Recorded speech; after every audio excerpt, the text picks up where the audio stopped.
لومړی انسان شه او بیا چې د هر دین خوښ وي هغه ومنه.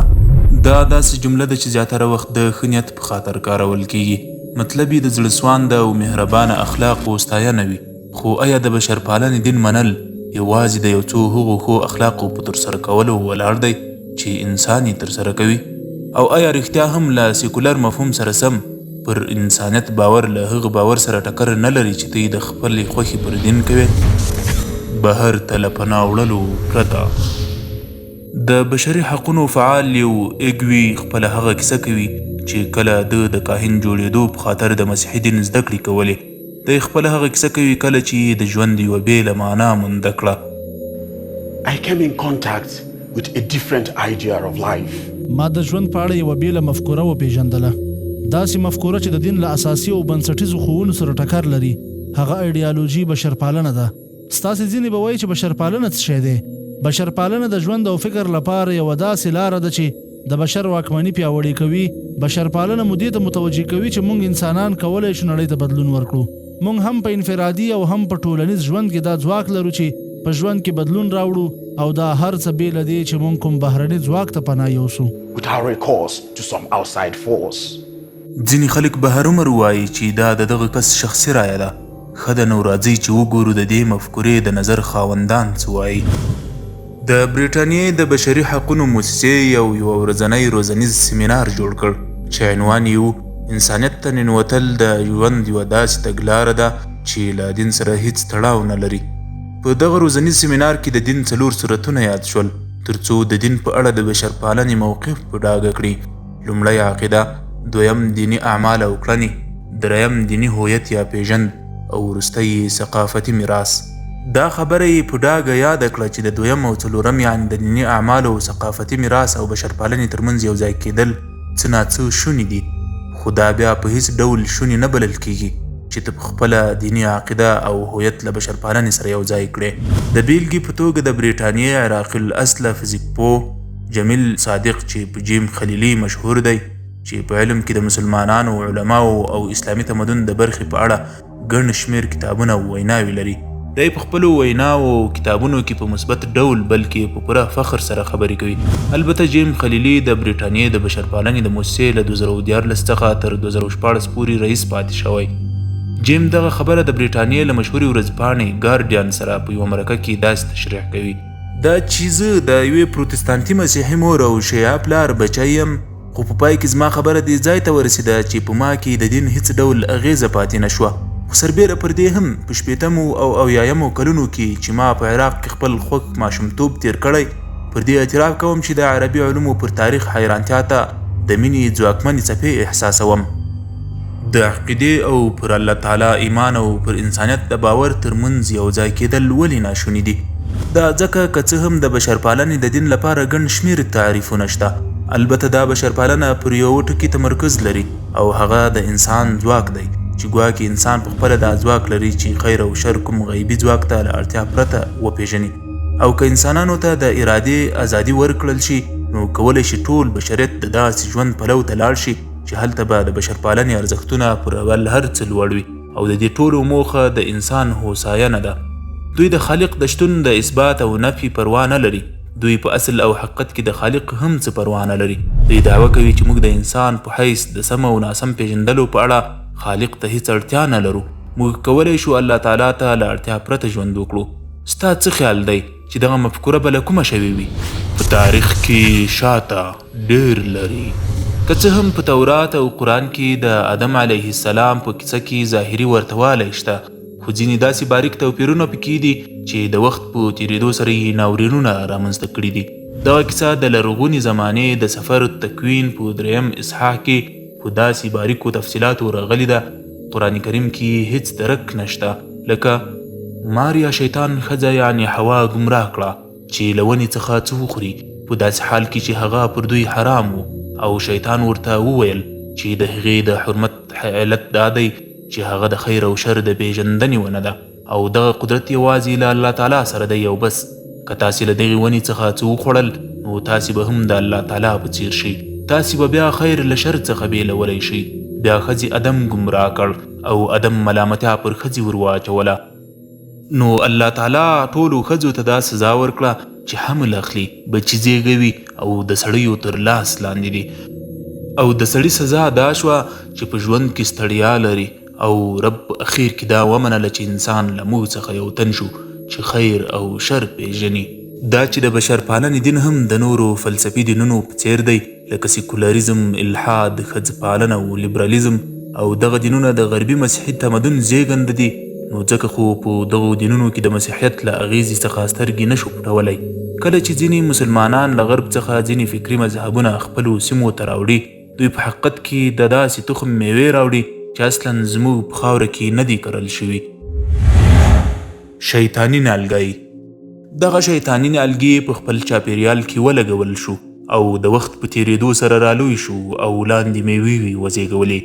موږ په علم او عرفان سره له الله تعالی څخه بې اړتیاو غني کیدی شو. نو موږ هغه ته له اړتیا پرته خیر او شر پیژندلی شو، که څه هم خدای موجود وي، لکه څرنګه چې موږ لږ مخکې ولیدل. د ښځو لپاره جوړ خوځښتونه چې پر سړي حمل، ولادت او د کورنۍ پر نظام باندې بغاوت ورکوي، ټول ښځو ته د الله تعالی پر نظر او دغه راز هغې ته د الله تعالی پر سزا د سرکښۍ او بغاوت یوه برخه ده. البته که چیرته دغه د نظر او سزا تعبیر صحیح وبلل شي.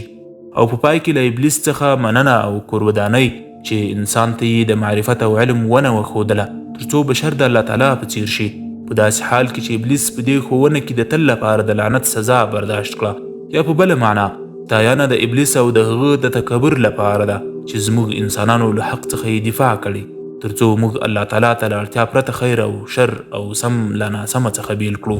ان هغه خلک چې پر شیطان ایمان نه لري هم پرې لازمه ده چې د ابلیس ستاینه او لویي بیان کړي، که څه هم په اشارې سره وي، ځکه هغه موږ ته زموږ دا حق راکړ چې د بشر پالنې دین خپل کړو. صبر. نو بشر پالنه شیطانی دین دی؟ شیطانی معبد. تاسو ته اوس د شیطانی معبد بنسټ ایښودونکی لوسین ګریوز درکوي. د شیطانی معبد ډله یوه ملحده ډله ده چې د شیطان بندګۍ ته بلنه نه کوي، چې په دې سره دوی د شیطانی دین او شیطانی کلیسا له پیروانو سره توپیر لري. شیطانی معبد ابلیس د الله تعالی پر واک او ټولنیزو ارزښتونو د بغاوت د سمبول په توګه کاروي. دا ډله د بشر پالنې دین ته ورته ارزښتونه لري، ځکه خو ګریوز د بشر پالنې د ټولنو په غونډو کې خبرو ته رابلل کیږي. د 2019 کال په جنوري کې د هایل سټان یا شیطان دی سرلوړی په نوم یو مستند فلم خپور شو. دغه فلم د انسانانو لپاره د ازادۍ د پیغام پرولو کې د شیطانی معبد د رول په اړه خبره کوي او په ځانګړې توګه د مسیحي دین د شنډو افکارو رد کوي. په انټرنیټ کې د بشر پالنې د دین ویبپاڼې پر دغه فلم باندې د تبصرې په توګه یوه مقاله خپره کړه او دغه راز د دې اوږدې مقالې په ترڅ کې د شیطانی معبد د بنسټ ایښودونکي لوسین ګریوز د رول په اړه خبره وکړه. پکې راغلي دي د بشر پالنې د دین پیروان یوازې دوستان نه دي، بلکې د شیطانی معبد احساساتي ګډونوال دي او د خدای په اړه د مسیحي مفهوم پر خلاف په یوه مورچه کې ولاړ دي. لکه څرنګه چې رب د انسان د تر واک لاندې کولو لومړی زبرځواک دی، نو ابلیس هم علم او معرفت ته د ټول بشریت د رسولو لومړی غږ پورته کوونکی شمیرل کیږي. ځکه نو ویلی شو چې ابلیس د بشر د حقوقو لپاره لومړی پر حق فعال دی. دلته موږ د دې خبرې پخلی کوو چې د شیطان بندګي له څو پیړیو راهیسې د بشر پالنې دین دی.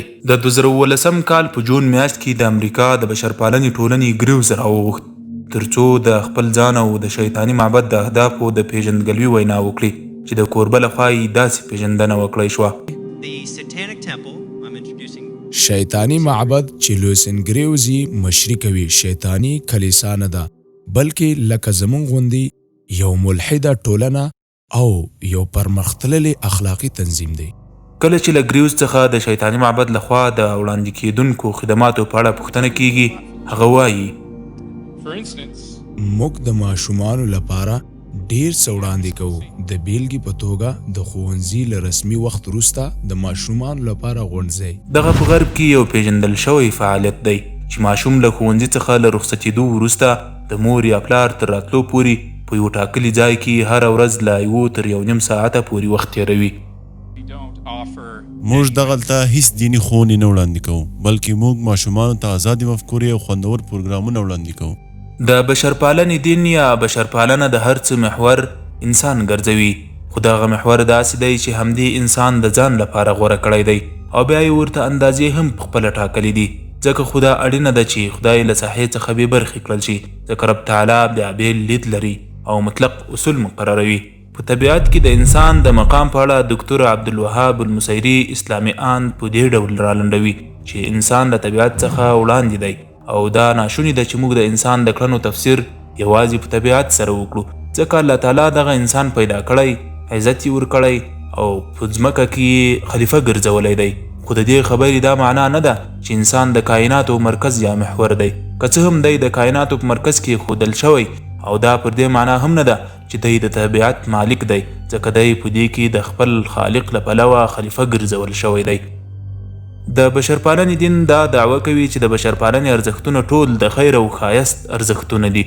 داسې ښکاري لکه هغه څوک چې انسان نه بلکې بل مخلوق وي چې ولسونه یې تباه کړي دي ورونه یې بل کړي دي بمونه یې راغورځولي دي او طبیعت اوبه او هوا یې ککړه او چټله کړې ده.